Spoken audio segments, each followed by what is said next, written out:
Hey, this is Joel Swagger, and today I'm going to be talking about why you should shoot in manual mode from now on. Got that? Coming up next.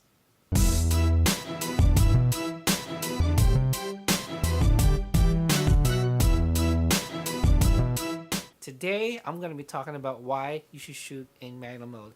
Now, if you've never shot in manual mode before, or you're new to photography, or if you've been shooting for a while and you're too afraid to change that dial mode from green box or auto mode to manual mode, that's perfectly okay. I know it's a lot to think about when composing a shot. You have to think about aperture, ISO, and shutter speed just to take a shot of your kids or that bird outside your house or that flower. I know it's a lot to think about, and it can be like really mind blowing when I'm just composing a shot. But believe me, when I first started in photography, I was shooting in the P mode, and then I moved that to the aperture priority mode, which is AV, which is one of the two semi modes, and perfectly okay. You just have to keep shooting. I shot for a while, probably at least 1,000 shots in aperture priority before I got very comfortable in manual mode. But there are many reasons why you should shoot in manual mode, and here are my top three favorites why you should. Okay, so first, what is manual mode? Manual mode is one of your main settings on your camera, and it allows you full control of your shutter speed, your aperture, and your ISO. So when you have all creative control for all three aspects, you can do so many things. You have the freedom and the ability to just create beautiful, amazing shots totally just from your creativity, because when you're shooting in auto mode, you're essentially letting your camera do all this the photographic decisions for you, so that's going to be very limiting. So when you're shooting in manual mode, you have the it's very liberating because you created that shot using the settings that you felt is right at that time. And even if you did use that settings, there's nothing wrong in changing the settings again for the next shot. If you're shooting sports and you want to freeze the action, then of course you want to use a high shutter speed. Or if you're, say, in a racetrack and you want to use that motion trail behind a speeding car, then you want to slow down the shutter speed to create that beautiful motion trail, and that's you can only do that by slowing the shutter speed. Another good reason why you should shoot in manual mode is because if you have tricky lighting situations, even cameras these days, their automatic modes are just not sophisticated or just smart enough to know how to properly apply the right settings when it comes to low light. If say you're shooting a concert and you have these different floodlights that are different color casts that are being projected into the stage, and for example you have a performer who has lots of backlight being projected from behind them, and you have smoke, so even automatic modes is not gonna know how to properly expose for that shot. So when you're shooting in manual mode, you take a few shots, look in the viewfinder, and say, oh, okay, this looks like a good shot. Then when you're in manual mode, your shots are going to be very consistent pretty much that whole time, provided that they don't have a major change in their lighting scenes. If it's pretty much the same, you can just shoot in manual mode, so that all your shots are going to be virtually the same. And so when you download it to your computer and you're ready to edit, then you're going to have very minimal editing time because all your shots are consistent, shot to shot, and you don't have one that it's overexposed or one that is underexposed or something else. Is because you applied one camera setting and then you just kept shooting, and provided that the scene, again, did not change the overall lighting scenes of that stage. So it's perfectly okay. And again, it's one scene that shooting in manual mode is an advantage.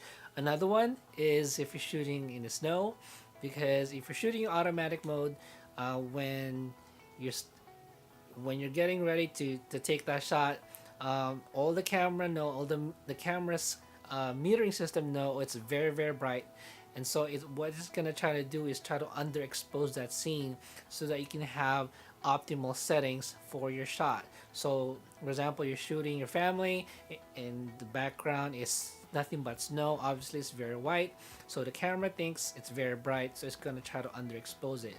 So when that happens, the snow is gray or blue or something just not right with with that particular photo, because the camera's metering system is underexposing the shot to try to get that optimal setting. Well, as we all know, snow is not gray nor blue or something else, it's white. So if you're shooting in manual mode, you compose your shot, you take a meter reading.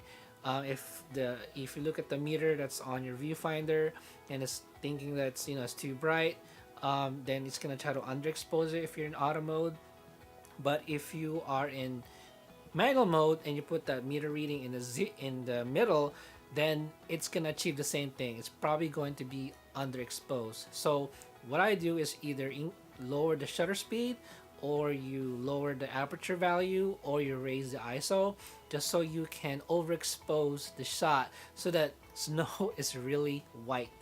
So that could be anywhere from usually for shooting a snow, I generally don't want to raise the ISO because you want a clean image. So try to put it, try to make the ISO as low as possible, maybe ISO 100, and just lower down the aperture on the lowest aperture value your lens will allow. So if you have a 2.8 lens, for example, 2470 2.8, just set it to 2.8. Obviously, with that aperture value, you're gonna want the focus point to be on the subject so that the subject is in focus, and then you're seeing, and then just take a shot. If on the viewfinder looks a bit gray, of course you're gonna look at your histogram as well when you take that shot. But that's another topic we can look at in another video. I'll explain more how to use histogram to to to perfectly expose your shots. On the histogram, very quickly, if the graph is on the left side of the chart, then it's underexposed. So basically what I'm trying to say is you want to overexpose your shots in the snow by maybe 1 or 2 stops so that snow is really white. Another type of shot that I like to use is silhouettes. If you're in automatic mode, it's not it will not be able to achieve those shots because it doesn't know who to expose for. So if you're trying to create silhouettes, what you want to do is you place your subject against a very bright background, so the subject that's in front of the background will most likely going to be very dark, and that's how you create that dark silhouettes. Another one that I like to use, I used to be a wedding photographer, and the only way I can achieve beautiful off-camera shots is I shoot everything in manual. Even the flash itself, I put it in manual mode, because I don't want the sensor or the ETTL sensor of my flash nor my camera to determine what's the proper settings. So I normally, what I do is I just take a test shot along with the histogram, then I can create very consistent shots image to image because I'm shooting in manual mode, and none of the settings will change unless I do so specifically. So those are some of the reasons why that you should shoot in manual mode. I know it's a lot to think about when you're just getting started, especially if you're new and you've been shooting in automatic for a while, and to think about ISO, shutter speed, and the aperture each and every shot. I know it's a lot. But I remember when I first started, when I got my DSLR and I got married, and I went to Hawaii for our honeymoon, and I had my Canon 30D with a Tamron 2470, and we were in a luau, and they had everything just went dark, and we had these smokes and different color casts, and I was just throwing in the stage, and I wanted to take some shots, and I just couldn't achieve it even in aperture priority because of my settings, my exposure setting, which is all over the place. So I tried manual, and of course the whole performance was changing from different performers. They moved from one performer to another, so it's a very fast performance. So I had to learn fast, and that's the best way to learn manual. I'm sure everyone's different when it comes to learning new techniques and new stuff. But after that night, I became very proficient in manual, and I had no choice because because my exposure was going everywhere. It was either very dark or very bright because the camera's meter system, it's it's changing the settings every time something passes to its sensor. So when you shoot in manual, you take a shot, then you take a meter reading, and then you just dial the settings, and once you achieve that the perfect settings, the settings on the photo will not change unless you physically change the dials, and that's how I was able to get these amazing shots. So from now on, I have been shooting in manual mode, and ever since I became a wedding photographer, and even to this day, I've always shot manual, because if you're a professional, you're supposed to shoot manual, although some people still shoot in AV, and that's really a personal thing. But as a professional, you're supposed to know all the modes on your camera. Even if you're not a professional photographer, I still recommend you shoot in manual mode, because it will give you so much latitude in terms of creativity, freedom, and just being able to create shots that you know that you did because the camera didn't do it for you. So if you have any questions, comments, anything at all about today, please let me know in the comments below. And thank you so much, and I will see you in the next video.